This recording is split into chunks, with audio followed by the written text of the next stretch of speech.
Hola, ¿qué tal muchachos? Bueno, en esta ocasión les grabé un video para mis alumnos de Teorías y Sistemas 2, en donde les voy a explicar ahora la teoría Gestalt, la teoría sistémico-familiar y la teoría de psicodrama. Con estos tres temas es con lo que ya finalizaríamos nuestro temario y sería pues ya nuestro cuarto parcial.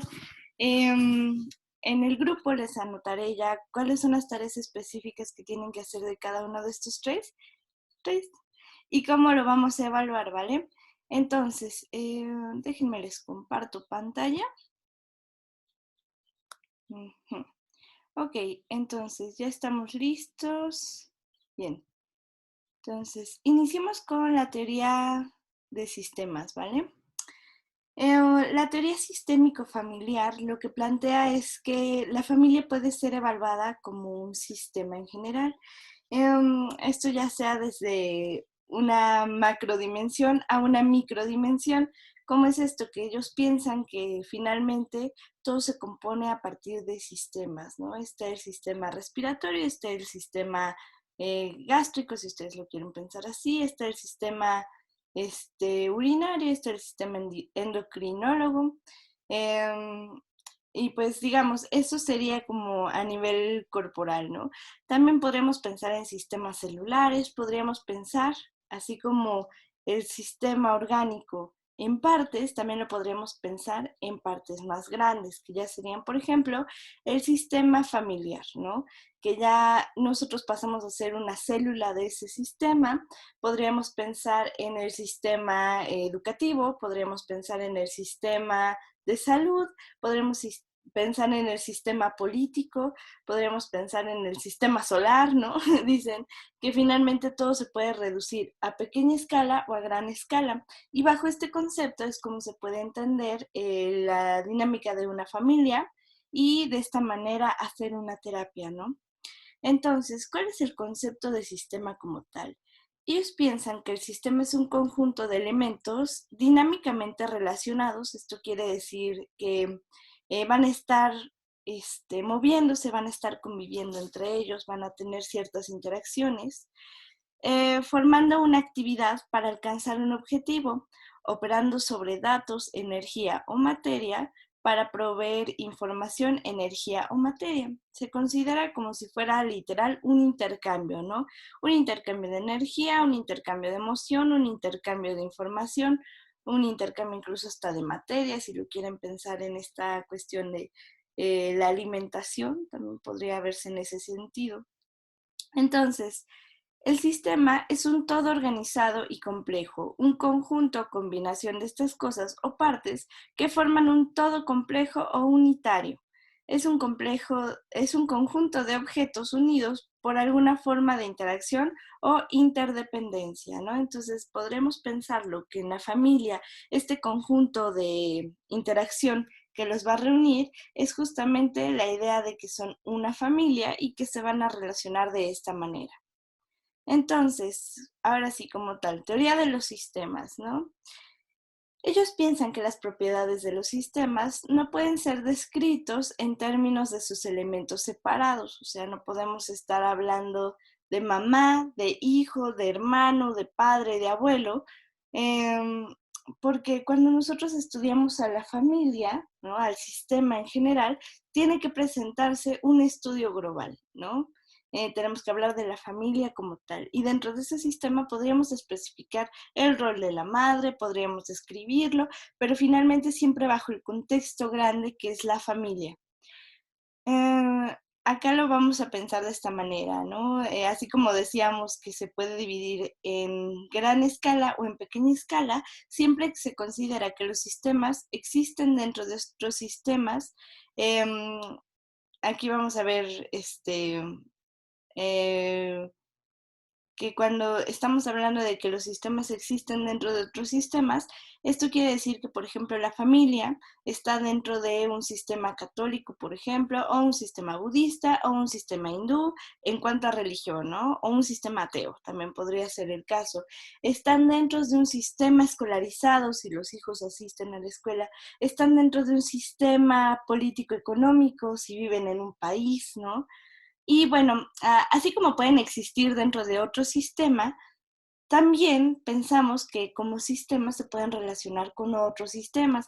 Esto quiere decir que van a tener amigos, que van a tener relación con otros sistemas. Por ejemplo, podría ser que de repente todos se juntan en casa de la tía, ¿no? Y aunque sigue siendo el sistema familiar, es el sistema de tu familia reuniéndose con el sistema de la familia de tu tía, ¿no? De repente van a una comida de la empresa de alguno de los padres, ¿no? Entonces es el sistema familiar que se relaciona con otros sistemas, ¿no? Otra característica, ¿no? Dice, los sistemas son abiertos. Esta cuestión de sistema abierto hace pensar en una célula capaz de abrirse para o dar información o para recibir información. Esto lo vamos a pensar en esta cuestión de que un sistema que está cerrado es un sistema que enferma. Imagínenselo como en una cuestión en donde no permite el intercambio, una cuestión en donde está completamente hermético, ¿no? Imagínense un frasco de semillas que está cerrado, ¿no? Herméticamente.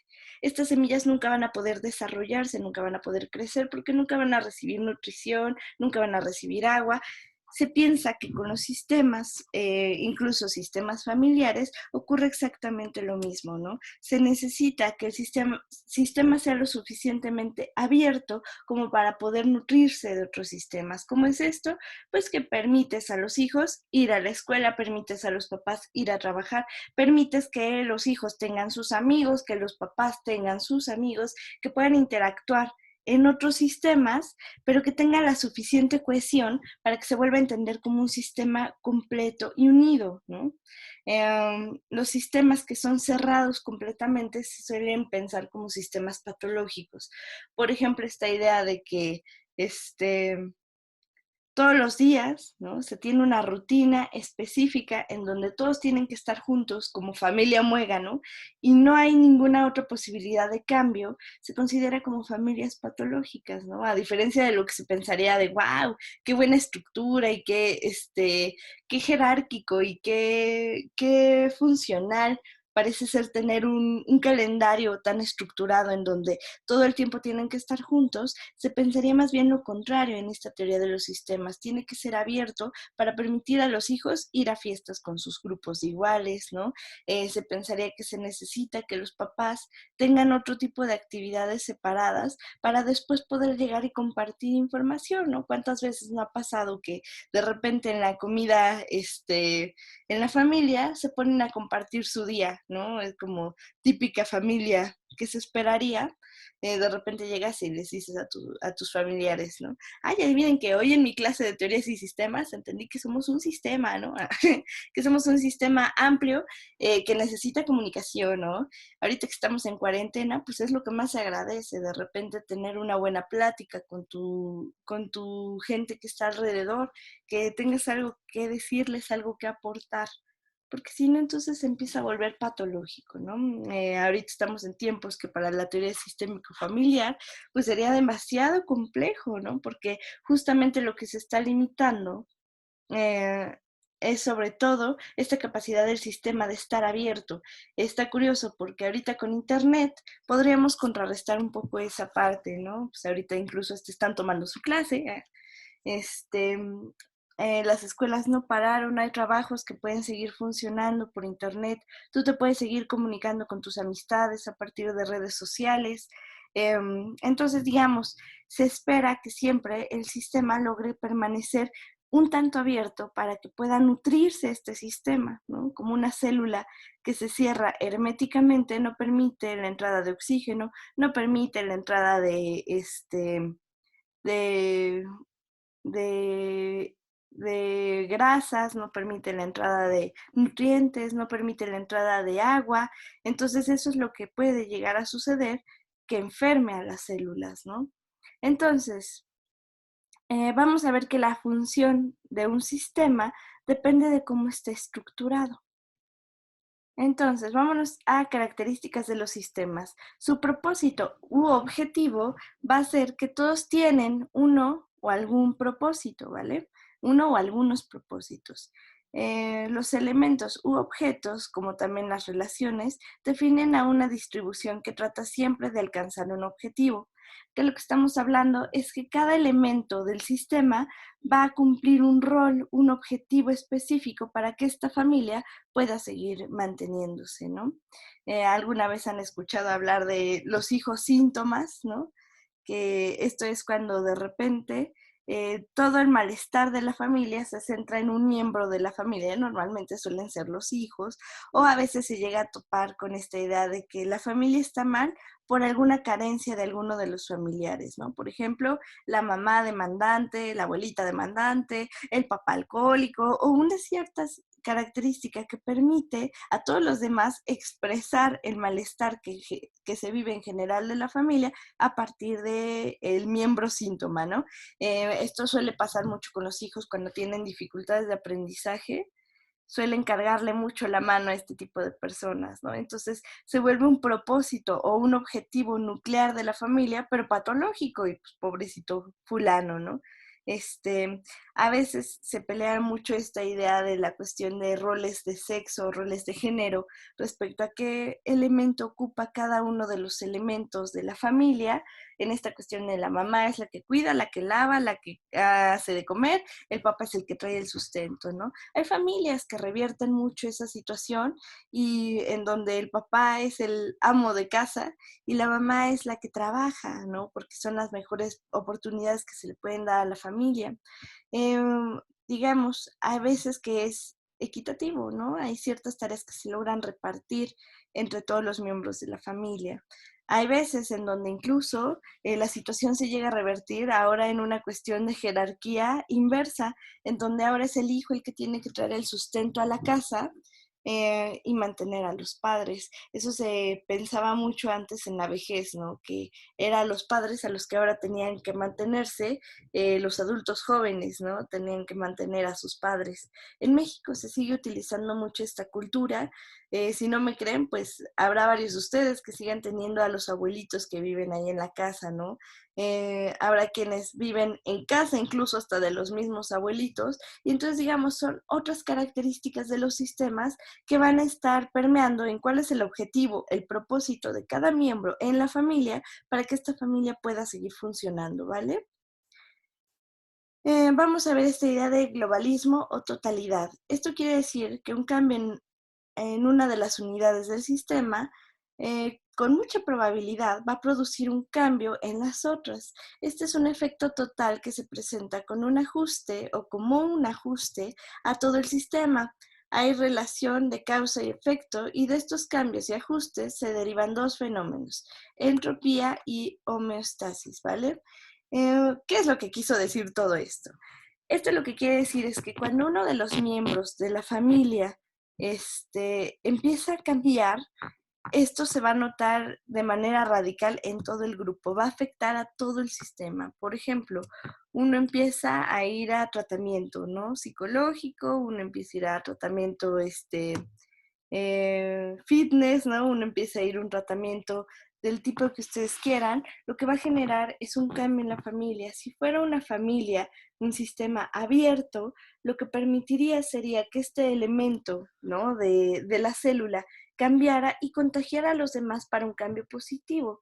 En cambio, si es un sistema muy hermético y cerrado, cuando uno de los elementos haga un cambio, va a producir, ¿no? una reacción general, así como cuando el cuerpo genera defensas, ¿no? Ante las vacunas para fortalecerse, también el cuerpo puede generar defensas ante las situaciones que podrían nutrir o situaciones que podrían curar al sistema, ¿no? Entonces, ¿qué es lo que pasa? De repente se empieza a atacar al sujeto que promueve el cambio, aunque sea un cambio saludable. ¿Cómo sería esto? Imagínenselo de repente con que uno de la familia se pone a dieta, ¿no? Y dice, ¿saben qué, familia?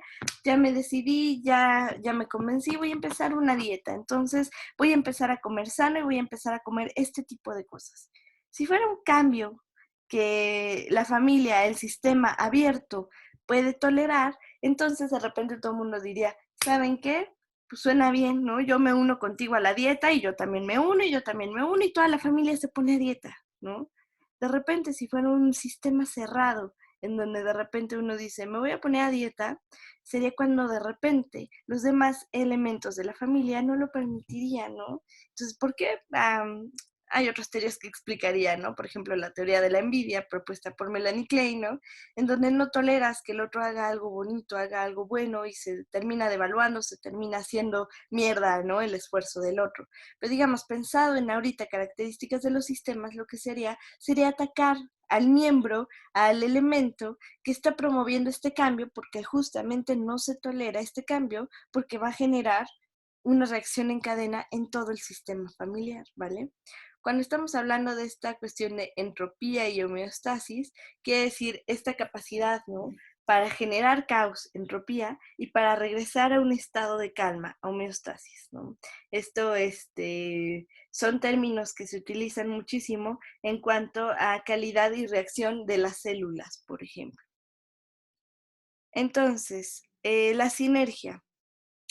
Sinergia es el todo es mayor que la suma de sus partes, es decir, que los componentes del sistema valen más como unidad, a la cual llamaremos empresa, familia, que como una unidad independiente. Es a partir de esto, justamente, desde donde surge el valor de las interacciones, ¿no? Esta idea de el jugador estrella, ¿no? Aquí se los ponen en el ejemplo de fútbol. El jugador estrella, que es muy bueno, que realmente es un atleta de alto rendimiento, que si se compara, ¿no? Su número de goles en un partido es altísimo, pero si este miembro no es capaz de hacer equipo con sus compañeros, entonces este jugador, ¿no? Pierde valor porque no es capaz de meterse en un sistema mayor. Importa más tener un equipo bueno que muchos solistas, ¿no? En ese sentido. Es lo mismo que ocurre en una familia, ¿no? Esta idea de tú eres el hijo estrella, el hijo pródigo, que es el que va a estudiar y al que se le van a dedicar todos los recursos, no es una buena idea porque finalmente lo que termina generando es un sistema enfermo y posiblemente este miembro no sea capaz de mantenerlo mucho tiempo porque el sistema donde está inmerso no permite el crecimiento, ¿no? A veces es esta idea de a todos los hijos les toca por igual, este fue el presupuesto y todos tendrán que ir a este tipo de universidades, porque pues el presupuesto familiar es lo que permite, ¿no?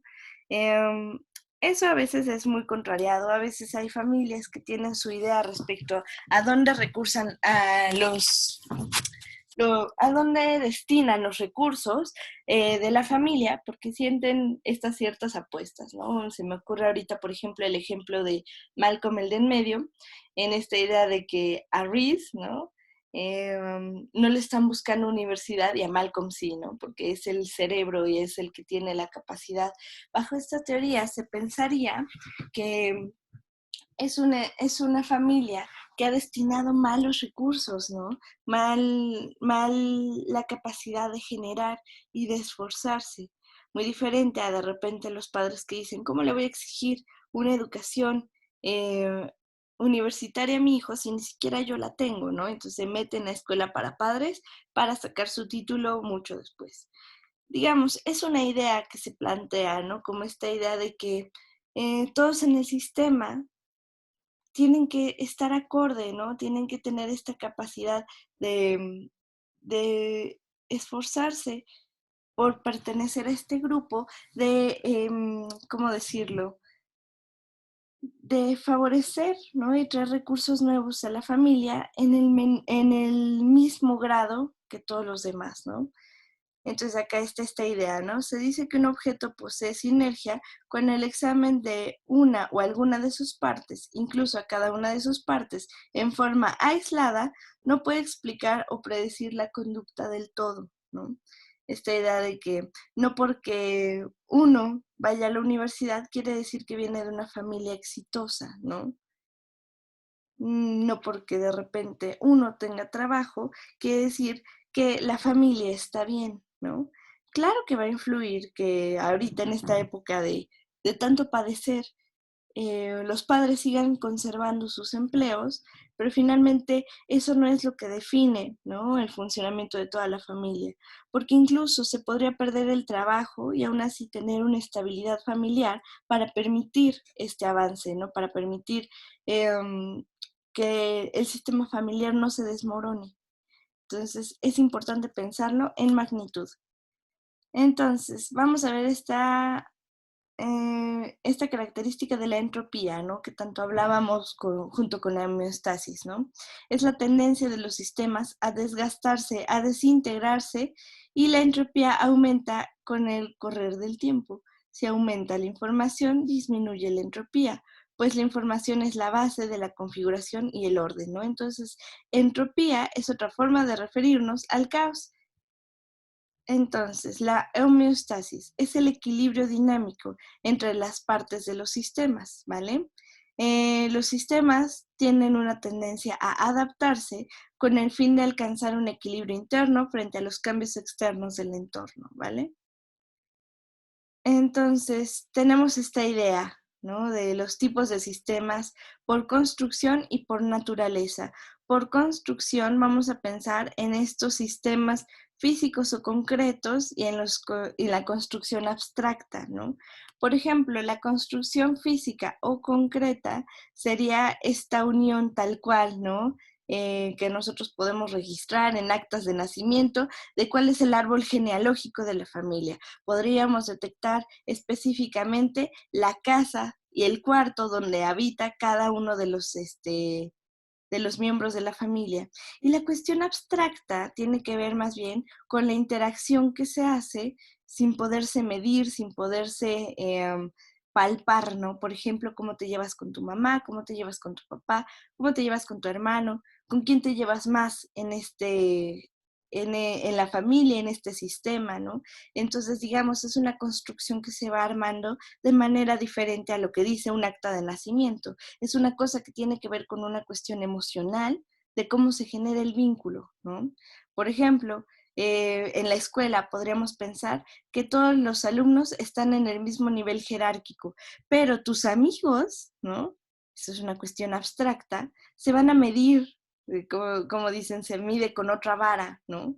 No es el mismo sentimiento, entonces por lo tanto no es el mismo tipo de jerarquía que tú vas a dar a tus amigos, a los que son tus compañeros, a los que te caen mal y al que es tu mejor amigo, ¿no? En ese sentido lo podríamos pensar. Por el lado de la naturaleza, ya lo habíamos comentado, cuando es de naturaleza cerrado, hermético, familias muégano, o naturaleza abierta, capaz de tolerar la información que viene de afuera y capaz de poder adaptarse y de poder convivir, ¿no?, con la diferencia de todos los individuos del sistema. Entonces,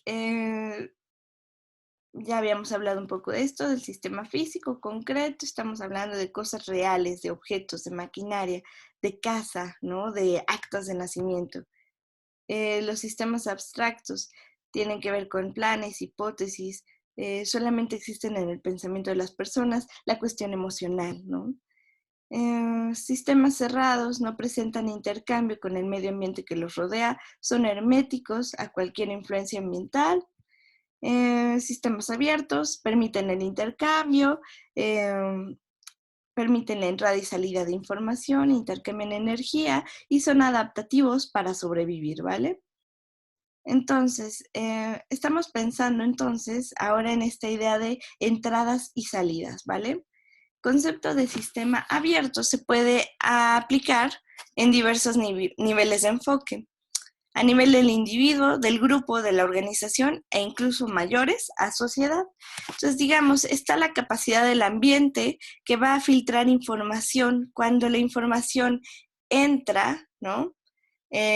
Podríamos pensarlo en información, energía, recursos materiales, ¿no? Dinero, dato curioso, de repente un nuevo hobby, ¿no? De repente mamá trae la despensa, es la entrada. Después, ¿qué es lo que va a suceder con esto? Dentro del sistema va a surgir una transformación o un procesamiento, ¿no? Digamos, es como entra la comida, se procesa y después viene la salida, ¿no? Entonces, habría que pensar qué tipo de salida es lo que está otorgando, ¿no? Por ejemplo, llega el hijo chiquito, ¿no? Con su libro de papiroflexia y le dice, mira mamá, encontré este libro, me lo compré con mis domingos y quiero que tú me ayudes a, a hacer los dibujos, ¿no? A hacer los planes de papiroflexia que trae mi libro. Entonces, si digamos, la mamá es capaz de metabolizar esto y entregar un proceso, ¿no? Digamos, lo puede metabolizar y entonces tener una actividad con el hijo, la salida sería información, energía, recursos materiales, en donde este hijo puede tener la capacidad de relacionarse con la mamá de una manera diferente, en donde este hijo surgió, generó en su cabeza un nuevo conocimiento y entonces esto es regresado al ambiente, ¿no? De repente llega con los compañeritos y les dice, adivinen qué, aprendí a hacer grullas de papel, les voy a enseñar a hacer grullas de papel, ¿no? Digamos, está el ambiente, de repente llega la amiga con un chisme, ¿no? Entre todas lo cuchichean, entre todas lo hablan y de repente material ya transformado por la percepción de todas sale de nuevo al medio ambiente y así es como se generan los chismes, ¿no? Digamos, de esta idea de qué es lo que sucede y en qué logras generar la información de entrada es muy diferente para cada sistema, ¿no? Por ejemplo, podría ser esta idea de eh, se les deja a los alumnos de teorías y sistemas la idea sobre la mesa de cómo pensar a una familia, la transformación o procesamiento y de repente quien quiera hacer su tesis respecto a la teoría sistémico familiar, ¿no? Entonces digamos, ¿qué es lo que puedes hacer con lo que obtienes? Lo importante es lo que está aquí en medio, en rojo, ¿no? La capacidad de metabolizarlo, de transformarlo o de procesarlo. ¿Qué es lo que logras hacer con esto nuevo que recibes? Entonces, eso determinará la calidad de salida de información que vas a regresar al medio ambiente, ¿no? Entonces, pues estos son términos generales de cómo se considera input para entrada, output para salida, ¿no? Es de lo que hemos estado hablando. Y bueno, a veces se piensa esta idea, ¿no? Del feedback, ¿no? Que la información de una u otra manera va a estar circulando en todos los sistemas en donde se conviva, ¿no? Esta idea se considera el intercambio, ¿no? Que se da de repente esta idea de la educación, ¿no? Y cómo funciona el parámetro del sistema a partir del feedback o la retroalimentación en esta cuestión de donde el alumno, ¿no? Recibe información del profesor y el niño va y lo comparte con su sistema familiar. De repente, esta capacidad, ¿no? De que el niño comparta información con su familia, va a hacer un cambio en la familia, ¿no? A veces esto es lo que se piensa con estas teorías sistémico-familiares, que si ahorita en este tiempo de crisis uno está aislado y uno está recluido de su sistema familiar, ¿no? Bueno, más bien está recluido de sus sistemas externos y sigue atendiéndose vía online, este miembro de esta familia va a estar bien para poder convivir con su familia en este momento. Esto de la educación que pensábamos, imagínense, es el niño que va a traer nueva información a la familia. Y si este profesor no tiene familia que envía a este niño a la escuela, este niño va a venir y le va a retroalimentar para cuando él siga dando sus clases a otros niños, ¿no? Entonces, digamos, es como esta idea de el karma, ¿no? Lo que das se te regresa, esta idea de, pues no escupes para el cielo porque se te va a regresar, esta idea de qué tipo de profesionista quieres ser cuando salgas de la universidad, porque ese es el tipo de profesionista que en algún momento te puede llegar a tocar a ti, ¿no? Tú consultas a un médico esperando que se prepare de la misma manera que tú te preparaste en tu carrera universitaria. Bajo este parámetro es lo que estamos pensando en esta idea del feedback, ¿no? La retroalimentación también se puede pensar en esta cuestión de te doy la clase y ahora dime tú qué entendiste, dime tus dudas, dime qué es lo que faltó para que tú pudieras coser este conocimiento y metabolizarlo en tu cabeza, ¿no? Y bueno, estas ideas las hemos mencionado.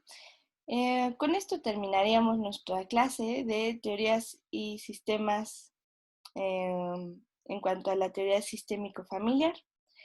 Vamos a pasarnos rápido a hablar de la teoría Gestalt para terminar este video y en otro les hablaré del psicodrama. Si es que nos da tiempo, pues también lo hablamos rápido, ¿no? Gestalt es una teoría que habla de cómo nosotros tendemos a completar las figuras, a completar aquellas partes que están incompletas, ¿no? Entonces, el ejemplo más clásico del Gestalt es esta idea de a las nubes amorfas que no se les, que no tienen forma de nada, de repente nosotros tendemos a encontrarle figuras. Ah, mira que hay el osito, ah, mira que ahí hay un perro, ahí hay dos figuras besándose, ¿no? Digamos, esta idea tiene que ver con que nosotros en la mente tenemos un chip que nos permite completar las imágenes, ¿no? Si nosotros viéramos un círculo punteado, nosotros podríamos completar en la cabeza que se está hablando de un círculo, ¿no? Es esta tendencia que tenemos de ver al todo, de generalizar, ¿no? Esto tiene que ver con una teoría de cómo está configurada nuestra percepción humana y es un proceso mediante el cual organizamos o estructuramos los datos provenientes del mundo interno y externo, ¿no? Esta capacidad para poder describir en palabras las cosas, las emociones, tiene que ver con que nosotros tenemos que agrupar y nosotros tenemos que terminar de darle una figura, ¿no? Digamos, terminas de cocer el pastel para que tenga la forma del pastel.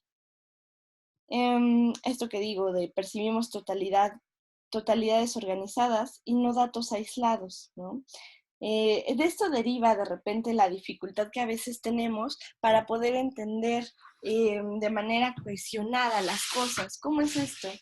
A veces nos conflictúa y no nos gustan estas series que de repente al malo te lo presentan como bueno, ¿no? Y de repente donde el malo no era tan malo, ¿no? Y la buena tampoco era tan buena en la trama, sino que también era mala. Esto confunde mucho la cabeza. Por eso estas películas de Disney, donde el bueno siempre es bueno y el malo siempre es malo, tienen un éxito taquillero bárbaro, ¿no? Porque está tendiendo a una respuesta gestáltica. Pero si nosotros lo pensamos bien, realmente nosotros no vivimos en un mundo que sea capaz, ¿no?, de poder permanecer las cosas de una única forma, que no podemos idealizar todo el tiempo o devaluar todo el tiempo. No podemos categorizar en buenos, buenos y malos, malos, porque siempre van a estar teñidos, ¿no?, tintados. Incluso si nosotros pensáramos en la piel, ¿no?, la pensamos como una estructura única y una estructura delimitada, pero la verdad es que la piel es porosa, ¿no? Incluso tiene la capacidad de, a nivel microscópico, darnos la idea de que no está completamente cerrada, ¿no? Pero nuestra mente tiende a cerrarlo, ¿no? Esta tendencia a cerrar las representaciones, a cerrar las ideas, a cerrar las percepciones, derivan las leyes que permiten percibir totalidades estructuradas, ¿no? Ley de figura a fondo, ¿no? Describe cómo se percibe más de una figura que su fondo. Las figuras sobresalen mientras que el fondo al principio no se destaca, ¿no? Entonces, digamos, esta idea de que de repente en la primera imagen habrá quienes vean una copa y habrá quienes vean dos caras, ¿no? Entonces esto deriva de una cuestión en donde, ¿qué es lo que interesa más, el centro o los lados?, ¿no? Habrá quien, por ejemplo, en la imagen del medio vea una sola cara y quienes vean dos caras viéndose de frente. Habrá quienes vean, por ejemplo, el candelabro del medio. Habrá quienes, por ejemplo, vean una E y una D en la última imagen y quienes vean un icono para enchufar, ¿no? La capacidad que tenemos de ver estas dos imágenes es la capacidad que tenemos de figura a fondo, de poder tener dos perspectivas, pero cuando tú tienes una perspectiva, solamente puedes poner atención en esa perspectiva, porque cuando la intentas cambiar, el cerebro se confunde, entonces tienes que ver una u otra. Y la mente está predestinada a ver antes una de esas imágenes que la otra, ¿no? Por ejemplo, habrá quienes me digan, yo lo primero que vi fueron las dos caras, ya después encontré el candelabro, ¿no? O la copa, y habrá quienes digan, no, yo vi primero la copa y luego las dos caras, pero pues ya después de que las vi ya las puedo ubicar, pero sigo tendiendo a ver las dos caras, ¿no? Sigo tendiendo a ver en la imagen del centro un solo rostro, o yo sigo tendiendo a ver únicamente la vela, o yo sigo tendiendo a ver los dos rostros que se están viendo de frente, ¿no? Habrá quienes digan, ahora puedo ver la E y la D, pero pues lo primero que se me vino a la cabeza fue el icono de un enchufe, ¿no? Entonces, digamos, esto es la ley de figura a fondo. Va a predominar una de estas imágenes en nuestra percepción, pero si se dan cuenta, la percepción es muy subjetiva porque cada quien va a ver algo diferente. Después tenemos acá más ejemplos, ¿no? De figuras. Habrá quienes vean en la primera a un hombre tocando el saxofón, ¿no? En negros se ve la naricita, ¿no? Del sujeto tocando el instrumento musical y se ven hasta sus pies, ¿no? Se ve la figura completa. Y habrá quienes me digan, yo lo que veo es el rostro de una mujer, en donde el blanco es el rostro de la mujer y la sombra, ¿no? Es el perfil y su cabello. De igual manera ocurre con de repente varias cuestiones, ¿no? Hay quienes de repente para esta imagen de acá ven a una viejita y hay quienes ven a una mujer joven, ¿no? Si pueden buscar a la viejita, pues ya, a ver si la logran encontrar. Y habrá quienes digan, no, lo primero que ves es a una mujer joven, ¿no? Que trae un vestido muy aparatoso y un velo, ¿no? De Spartan Club está buenísimo porque habrá quienes puedan ver al golfista, ¿no? Dando el golpe y que sale la curva del golpe, y quienes puedan ver el casco del gladiador espartano, ¿no? En donde el codo resulta ser su nariz y el hueco que se haría entre el brazo y el hombro es el ojo, ¿no? Entonces, son percepciones que tenemos a las que tendemos a ver, ¿vale? Luego tenemos ley de proximidad, ¿no? Tendemos a percibir los objetos como juntos los elementos más próximos en el espacio o en el tiempo, ¿vale? Esto quiere decir que por la cercanía entre las filas se pueden percibir como columnas, ¿no? Por ejemplo, en esta idea podríamos pensar que son tres barrotes, ¿no? Porque estos están más juntos, entonces eso nos hace pensar que son unidades. En esta hoja tiene un nombre, es para escribir músicas, para hacer partituras, me parece que es una hoja rayada en pentagrama, me parece, no recuerdo muy bien el nombre, pero esta idea de que, por ejemplo, nosotros podemos ver cuatro rayitas juntas, ¿no? Y luego un espacio nos da una idea de que ese es un párrafo. Luego tenemos un espacio, otro párrafo, ¿no? Las leyes incluso hasta de cómo se estructuran los textos funcionan bajo esta idea. Aquí podríamos pensar como un conjunto, el conjunto de en medio y el otro conjunto. Podríamos pensar en el triángulo de afuera y en el triángulo de adentro, ¿no? En lugar de pensar en 1, 2, 3, 4, 5 triángulos diferentes, ¿no? Pensamos en uno de afuera y en uno de adentro. Esta idea, ¿no? De los elementos son reconocidos incluso si están incompletos o inexistentes. Esto tiende a la ley del cierre. Entonces, por ejemplo, habrá quienes puedan identificar a un perro en la primera, a Mafalda en la siguiente y a un hombre caminando, ¿no? Aunque el dibujo no esté completo. Esto lo estamos viendo porque la teoría Gestalt piensa que nosotros completamos las ideas y nosotros tenemos las percepciones del mundo a partir de leyes de cierre, a partir de leyes de proximidad, y que así funciona la forma en la que metabolizamos las cosas y la forma en la que nosotros determinamos ciertas fantasías, y eso nos puede llegar a traer muchos problemas porque tendemos a generalizar, tendemos a cerrar las ideas, tendemos a pensarlas por proximidad, ¿no? ¿A quién no le ha pasado que de repente te enojas con un compañero y por ende te enojas con su mejor amigo también por proximidad, ¿no? De repente esta idea de tender a generalizar las ideas, de tender a generalizar los conceptos, ¿no? De repente tres del grupo quieren irse a quejar a dirección y de repente se hace una ley de cierre en donde es todo el grupo el que se está quejando en dirección, ¿no? Digamos. Y no fue nada, no fue todo el grupo, fueron solamente unos elementos. Esto llega a generar muchos problemas en la interacción que tenemos como humanos, porque la mente tiende a hacer esto, pero la vida real no se genera de esta manera. Entonces, ahí creo que se trabó, ¿no?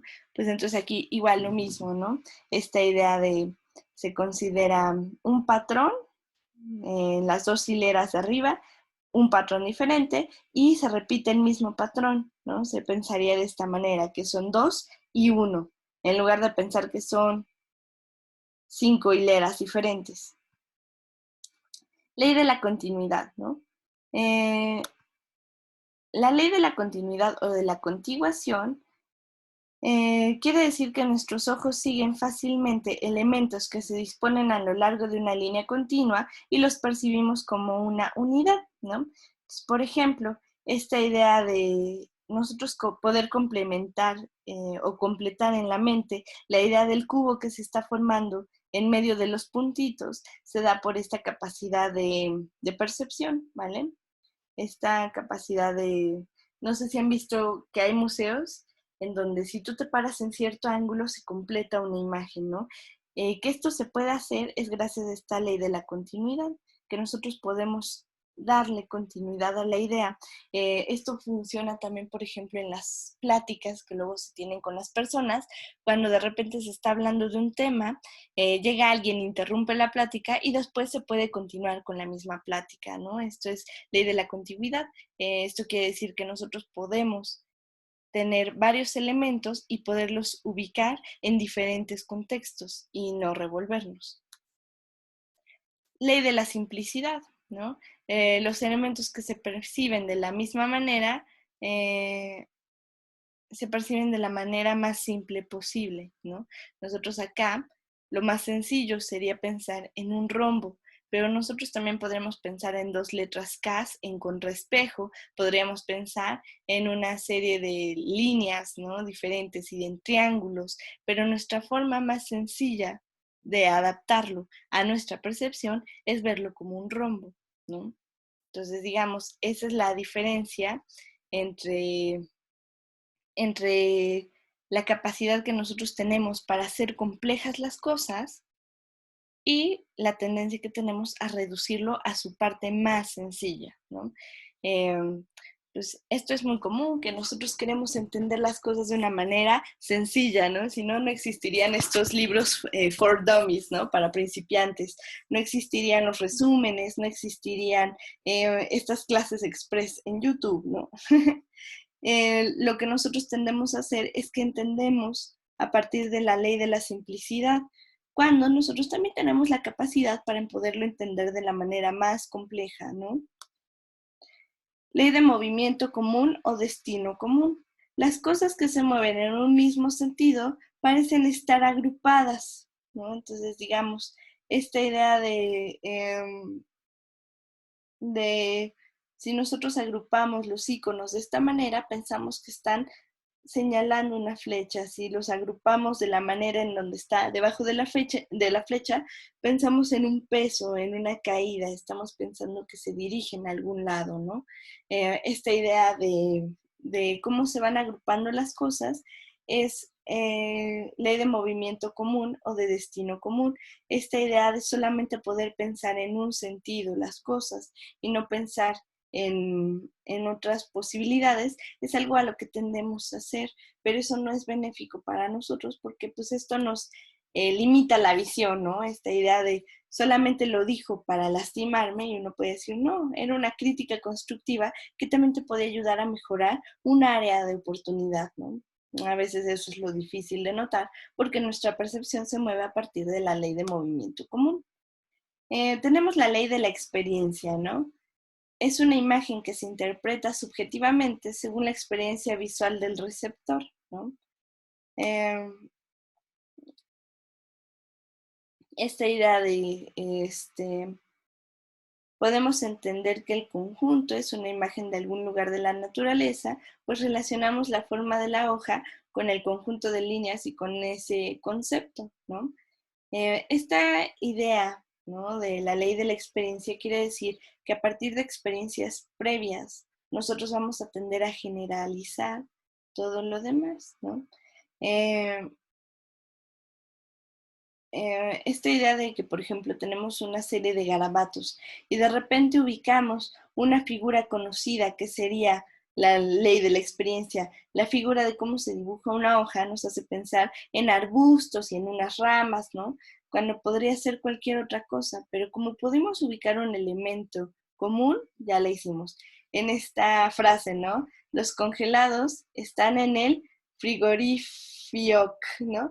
Pero ¿qué es lo que sucede? Nosotros ya tenemos la percepción de los congelados y los congelados, piénsenlo como las congeladas, ¿no? Los bonais, las paletas de hielo, y cuando nosotros estamos leyendo, ah, sí, congelados, ¿no? Estamos pensando en hielos, están en el, tendemos a terminarlo, frigorífico, ¿no? En lugar de leer completamente la palabra, porque estamos entendiéndolo por contexto.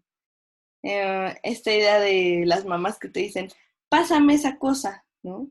Y uno dice, pues, ¿qué cosa podría ser? Pero si tú conoces lo suficiente a tu mamá y has tenido la experiencia suficiente, dices, ah, se refiere a la palita para cocinar, ¿no? Se refiere a la cuchara para menear la olla, se refiere a la chancla, se refiere a la aspiradora, ¿no? Esto quiere decir ley de la experiencia, que nosotros a partir de conjuntos que tenemos ya conocidos, podemos terminar, ¿no? La idea en general. Y bueno, por último, tenemos la ley de la simetría. Las imágenes simétricas son percibidas como iguales, como un todo, ¿no? En los elementos de una figura existe simetría y se tiende a percibir el conjunto simétrico en lugar de los elementos por separados, ¿no? Por ejemplo, aquí nosotros pensamos en dos cocodrilos, no estamos pensando en un cocodrilo y en otro cocodrilo. Pensamos, por ejemplo, en un águila en vuelo a la mitad de la boquita de los cocodrilos, ¿no? Pensamos en un águila que abre las alas por igual. Esta idea de que tenemos dos rombos iguales, esta idea de que, por ejemplo, el otro puede estar pensando las cosas igual que tú, en lugar de pensar que puede estar haciendo otra cosa diferente, ¿no?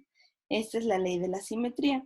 Esto, como podrán ver, se piensa también en cuanto a la interacción humana y en cómo la utilizamos para nosotros ir construyendo la percepción que tenemos de los demás, pero muchas veces está errónea porque tenemos la dificultad para ver más vértices, ¿no? Si les interesa esta idea de la multiplicidad de vértices, hay un autor psicoanalista que se llama Wilfred Bion, que es el que habla de esta capacidad para ampliar la mente y para poder pensar más significados y no reducirnos a la teoría Gestalt, ¿no? Pero esto puede explicar mucho de por qué la mente humana funciona así.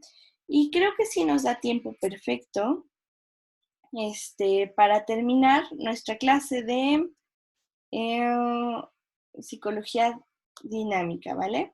De psicodrama, más bien, disculpen ustedes.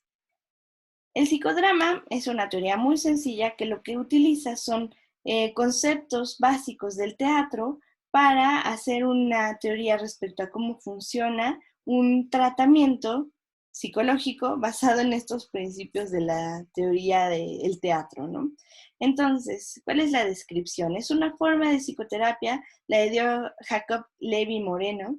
Está inspirada en el teatro de improvisación y concebida inicialmente como una terapia grupal o psicoterapia de grupo, ¿no? Psicoterapia profunda de grupo. Como sabrán, tengo mis reservas al respecto, pero pues bueno, esto existe, ¿no?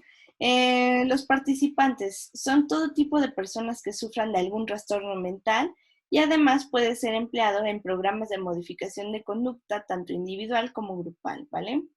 ¿Cuáles son las técnicas que utilizan? Son técnicas dramáticas guiadas por ciertos principios y reglas y destinadas a determinados objetos psicoterapéuticos. ¿Cuáles son los objetivos? Poderle dar a la persona una mirada para que pueda darse cuenta de los propios pensamientos, sentimientos y conductas, permite descubrir la posibilidad y capacidad de nuevas conductas y la capacidad de identificarte con otro tipo de comportamientos, ¿no? Es como una idea de obtienes recursos a partir de la experiencia, ¿no? De vivenciarlo de manera recreada. Entonces, ¿cuáles son los recursos que utilizan normalmente?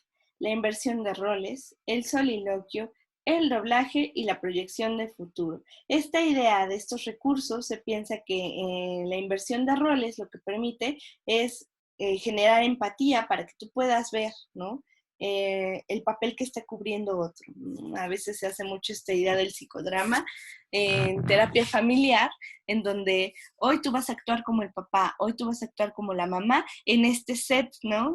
Terapéutico, en lugar de set de grabación o set de actuación, es el consultorio, y entonces van a actuar una escena de la familia comiendo, ¿no? Pero tú vas a ser el papá, tú vas a ser el hijo, tú vas a ser el hermano y tú vas a ser la mamá, ¿no? Todos los papeles invertidos, inversión de roles, para que puedan darse una idea de esta idea de cómo son percibidos para toda la familia y esta capacidad también de ponerte en el lugar del otro y por qué piensa las cosas que piensa, por qué actúa de la manera que actúa. La capacidad de soliloquio es esta idea de poderte sincerar contigo mismo, de poder decir lo que nunca antes habías podido decirte a ti mismo, ¿no? Porque es como tenerte frente al espejo y a ti decirte esas cosas que piensas, pero no has podido poner en palabras. Esta idea del doblaje está muy curiosa porque suelen grabarse y, y ponerle diálogo encima de, o por ejemplo, les piden que actúen una escena y fingen que están hablando, y otro diferente es el que hace las voces por ellos, ¿no? Entonces es esta idea también para poderte dar cuenta de cómo está el otro y cómo te percibe. Y la idea de proyección de futuro es esta idea de actuar, ¿no? Cómo van a resultar las cosas si se sigue bajo el mismo camino, ¿no? Esta idea de predicción de cómo va a suceder si no hay ningún cambio. ¿Cuáles son los instrumentos que suelen utilizar? En la sesión de psicodrama se espera o se prevé tener un escenario, ¿no? Que en ese caso sería el consultorio, protagonistas, que serían los pacientes, el director, que sería el terapeuta, los auxiliares, ¿no? Así como el de utilería, el tramoyista, ¿no? Se conoce, serían los asistentes del terapeuta, y el público, que serían los demás integrantes del grupo en el que se está trabajando esta teoría, este tipo de, no es teoría, psicoterapia grupal, ¿vale? Entonces, es esta idea del espacio en el que se desarrolla la acción, los protagonistas, el paciente que elige el tema a dramatizar y que interpreta el papel principal, el director, como les decía, es esta parte del terapeuta, y los auxiliares son los otros terapeutas que ayudan al psicodramaturgo e interpretan los papeles previstos en la interpretación, digamos, son la parte de utilería, ¿no? Y por último tenemos esta idea del público, ¿no? Son los que ayudan a los protagonistas actuando, esta idea de la caja de resonancia, ¿no? La caja de resonancia es un concepto que se tiene de poder reflejar y poder empatizar con el otro porque este, te responde la emoción que tú estás transmitiendo, ¿no? Por ejemplo, si un bailarín estuviera bailando y termina su pieza y nadie le aplaude, la sensación sería algo estuvo mal. En cambio, si te aplauden, la idea es salió bien, ¿no? En esta situación es como en estos programas de televisión donde de repente les hacen los carteles donde dice aplauda, ¿no? Risas, todos digan, oh, ¿no? Esa idea quiere decir la caja de resonancia, porque lo que va a estar haciendo es que al manifestar determinadas reacciones, el otro va a poderse dar cuenta de qué es lo que está sucediendo, está dándose cuenta de que puede comunicar. Y a veces, en este tipo de terapia, el público, que son los demás integrantes del grupo, pueden dar observaciones de forma espontánea, ¿no? Entonces, digamos, es como esta capacidad de visión de los demás ante el suceso. Y bueno, con esto es con lo que terminamos nuestra clase de teoría de los sistemas, teoría Gestalt y la teoría de psicodrama. En el grupo yo les anotaré cuáles son las tareas correspondientes a este cuarto periodo para ustedes, teorías y sistemas 2, y también cuál va a ser la actividad para evaluar el último parcial como si fuera el examen. Espero que les haya quedado un poco más claro cómo funcionan estas tres tipos de teorías y sistemas en psicología. Y pues bueno, cualquier duda, estoy acá para ustedes. Nos vemos, muchachos.